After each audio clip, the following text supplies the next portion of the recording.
काम का बंटवारा। सुधा और रमा दो घर की बहुएं। एक रमा कामकाजी तो सुधा घर पर रहने वाली घरेलू। देखो, दोनों बहुएं हो घर की, दोनों का काम करना घर में बराबर का बनता है। तो बहुओं, तुम दोनों ही आपस में डिसाइड कर लो कि कौन क्या करेगा, क्योंकि मैं कुछ बोलूं और तुम लोगों को समझ में ना आए तो हैं समझ रही हो ना। चलो जाओ, चाय ले आओ। सास तो अपनी बात रखकर चली जाती है, लेकिन दोनों बहुएं ये नहीं समझ पाती कि चाय अब कौन बनाएगा। खैर आगे। सुधा, तुम ना सुबह का काम कर लिया करो, मेरा ऑफिस होता है तो शाम को ऑफिस से आकर मैं कर लिया करूँगी। सुधा जो कि सीधी सी होती है मान जाती है। अब क्या, रमा आराम से उठती, पैर पसार कर चाय की चुस्की का मज़ा लेती और टिफ़िन पैक करवा कर ऑफिस जाती। ऑफिस में सहेली कहती है, यार आज तो मुझे खाना बनाते हुए देरी हो गई, जल्दी में सब्जी पैक करना ही भूल गई।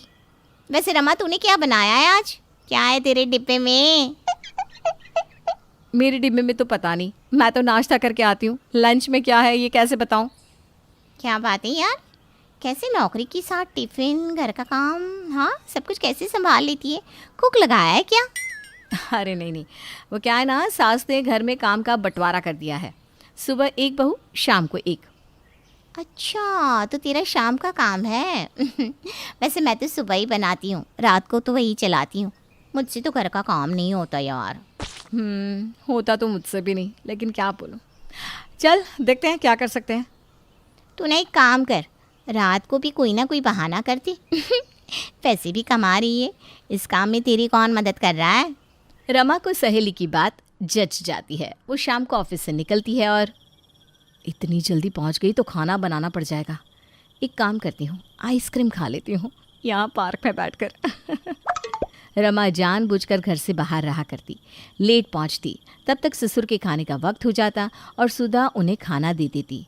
ऐसा कुछ महीनों से चल रहा था कि एक दिन, देखो बहू, एक बात सुनो, मैं काफ़ी दिनों से देख रही हूँ कि रमा तुम घर का कोई काम नहीं कर रही हो। देखिए सासू माँ, काम की तो बात ही मत करिए। कैसे नहीं कर रही हूँ? ऑफिस का जो काम है वो नहीं है क्या? वहाँ मेरा कौन साथ दे रहा है? कौन कह रहा है कि ला 4 फाइल्स हम निपटा देते हैं? अरे पर रमा, ये क्या बात हुई? तुम शायद नहीं जानती कि सुधा बहू तुमसे ज़्यादा पढ़ी लिखी है, लेकिन फिर भी वो कभी भी घर को इग्नोर नहीं करती। वो भी तो नौकरी कर सकती है। हाँ तो कर लेना, किसने मना किया? मैंने तो नहीं किया। तभी वहाँ सुधा आती है। कोई बात नहीं माँ जी, अगर सब नौकरी के लिए बाहर निकल जाएंगे तो घर कौन देखेगा? आप लोगों का भी तो ध्यान रखना है, पापा जी की दवाई, आपकी वक्त पर मालिश, सब कुछ तो ज़रूरी है ना। सास रमा की ओर देखती है। रमा धीरे से सर नीचे कर लेती है। वैसे भी रमा, तुम नौकरी करती हो तो तुम कमाती हो, मैं नहीं ना। हम तुम्हारे पैसे रखते हैं क्या? नहीं ना, समझ रही हो ना बात? रमा वहाँ से चली जाती है। सुधा किचन से खाने की थाली सजाकर रमा के कमरे में ले जाती है। रमा खाना खा लो, सुबह से निकलती हो। कोई बात नहीं, खाना मैं बना लिया करूँगी। पता नहीं माँ जी को क्या प्रॉब्लम है। अरे सभी नौकरी करते हैं और जो नौकरी करते वो तो घर का काम नहीं करते, फिर मुझ पर ही जोर क्यों? जाने दो ना, माँ जी की बात का बुरा न माना करो, बस वक्त पर घर आ जाया करो। तुम नहीं आती हो जब तक मुझे चिंता रहती है। वो ऑफिस में काम ज़्यादा होने के कारण रुकना पड़ जाता है, कोई शौक थोड़ी ना है मुझे रुकने का। खैर ऐसे ही काम चल रहा था। रमा सुबह देर से उठती, ऑफिस से अब वो देर से आने लगती है और घर का कोई काम भी नहीं करती। फिर एक रोज़, अरे क्या बात है, तुम इतनी मोटी कैसे होती जा रही हो? रोज़ रोज़ बाहर का खा खा कर। अरे आराम से घर पहुंचूं इसके लिए रोज़ कभी आइसक्रीम तो कभी मोमोज तो कभी गोलगप्पे खा लेती हूँ, फिर क्या होगा, मोटी ही हो जाऊंगी ना। बात तो सही है, अगर वक्त पर पहुंची तो काम करना पड़ेगा, लेकिन ऐसे भी तो नहीं चल सकता ना कि तुम मोटी हो जाए। हाँ तो फिर क्या करूँ, बोल ना। एक काम कर, वक्त से घर जा, फिर जिम के लिए निकल जा। सुबह भी थोड़ा फ्रेश जूस वगैरह पिया कर। अरे कौन बनाएगा जूस, मेरे तो बस की बात नहीं है। अरे कौन, मतलब वो तेरी सुधा? पागल है क्या? एक तो मैं खाना नहीं बनाती, ऊपर से मैं जूस बनवाऊँ, तूफान आ जाएगा घर में। वैसे भी सास ना बहुत गुस्सा रहती है मुझ पर। तुझे ऐसा आइडिया बताऊं कि सास खुद जूस का ग्लास लेकर खड़ी हो जाएगी। सहेली रमा को कहती है कि वो घर जाकर चक्कर खाकर गिर जाए और घर वालों को बोले कि वो माँ बनने वाली है। बस फिर देखे। क्या बात है यार, मैंने तो सोचा ही नहीं था। माँ बनने वाली हूँ ये बोलूँगी और पूरा का पूरा घर मेरे पीछे जूस का ग्लास लेकर भागेगा। सही है यार। रमा घर आती है और प्लान के अनुसार चक्कर खाकर गिर जाती है। माँ देखो रमा को क्या हो गया, रमा गिर गई। सास, पति, सुधा सभी मिलकर रमा को कमरे में ले जाते हैं। अरे कुछ खाया नहीं है क्या, जो कमजोरी आ गई? नहीं माँ जी, मैंने तो खाना खिलाया था। वो माँ जी आप ना दादी बनने वाली हैं। क्या? कब? मतलब मुझे क्यों नहीं पता? अब मुझे भी तो अभी पता चला। अरे चलो, भगवान का शुक्र है, घर में एक बच्चे की किलकारी गूंजेगी। हे भगवान, कितने दिन बाद घर में खुशखबरी आई है। सभी खुश हो जाते हैं।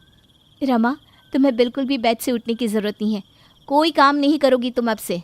हाँ, वैसे भी कौन सा काम करती थी। पर खैर बहू, रमा के लिए कल से ना जूस बना कर दे देना।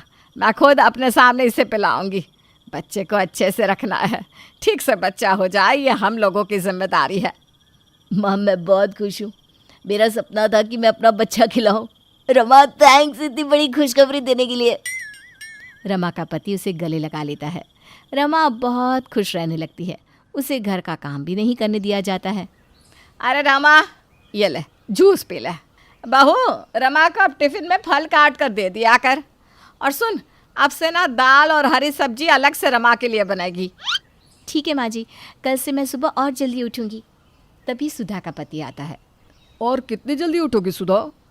हम लोगों को तो ऑफिस में वक्त होता है, 8 से 9 घंटे बाद हम फ्री हो जाते हैं, लेकिन तुम्हारा तो काम खत्म ही नहीं होता। सूरज उगने से पहले और रात चांद निकलने तक तुम काम ही करती रहती हो। अरे हाँ, तो क्या हो गया? अरे रमा बहू माँ बनने वाली है, कोई उसका भी तो ख्याल रखेगा कि नहीं? अरे नहीं जी, ऐसी कोई बात नहीं है। आखिर रमा को इतनी बड़ी खुशी भी तो दे रही है। अब तो रमा खूब चौड़ी होकर रहती, वो किसी को कुछ ना समझती। एक रोज़, अरे क्या हो गया? तुम नीचे क्यों झुक रही हो? वो मेरी चप्पल नहीं दिख रही ना, इसीलिए देख रही थी। अरे नहीं, तुम रुको, मैं देख कर देता हूँ। पति चप्पल ढूंढकर रमा के पैर में पहनाता है। ये देखकर रमा बहुत खुश होती है, लेकिन फिर भी पता नहीं क्यों वो खुशी इतनी महसूस नहीं कर पाती। वो पति को देख ही रही होती है कि सास आ जाती है। ये ऊन लेकर आई हूँ मैं बच्चे के लिए, स्वेटर बनाऊंगी। पर माँ, तेरी आँख में तो प्रॉब्लम है ना? अरे घर में बच्चे आने की खुशी में मैं तो सब कुछ भूल कर बैठी हूँ। तभी सुधा रमा के लिए उसकी फेवरेट डिश बनाकर ले आती है। रमा, ये लो, ये खा लो, तुम्हारे लिए खास बनाया है मैंने इडली सांभर। रमा सुधा के हाथ से खाना ले लेती है। उसकी नज़र सुधा पर पड़ती है। बाल बिखरे, थका चेहरा, हाथ पैर सूजे। दीदी, आपका चेहरा पीला क्यों पड़ा है? भाभी पर बहुत काम पड़ रहा है। भाभी, आज से मैं आपके साथ किचन में काम करूँगा। रमा परेशान हो जाती है। उसे समझ में नहीं आता कि वो काम ना करे इसके लिए कितना बड़ा गुनाह कर रही है। वो सोच ही रही होती है कि सुधा को चक्कर आ जाता है और वो गिर जाती है। भाभी क्या हो गया? माँ, मैं डॉक्टर को लेकर आ रहा हूँ। डॉक्टर घर आते हैं, सुधा को देखते हैं। बधाई हो, सुधा माँ बनने वाली है। अब से आप लोग इनका पूरा ख्याल रखना। सास खुश हो जाती है। एक साथ घर में 2-2 खुशियाँ। भगवान, क्या बात है, आपने तो इतनी खुशी दी है जितनी मुझे कभी नहीं मिली। लेकिन अब जब दोनों बहुएं माँ बनने वाली है तो घर का काम कैसे चलेगा? माँ जी, मैं सब कुछ कर लूँगी। रमा तो ऑफिस का भी काम करती है, कोई बात नहीं, मैं ठीक हूँ माँ जी। ठीक है सुधा, मैं भी तेरी मदद कर दिया करूँगी। ये सुनकर रमा रोने लगती है। अरे क्या हो गया रमा, सब ठीक है ना, परेशान ना हो। मैं और माँ जी मिलकर सारा काम कर लेंगे, तुम परेशान मत हो।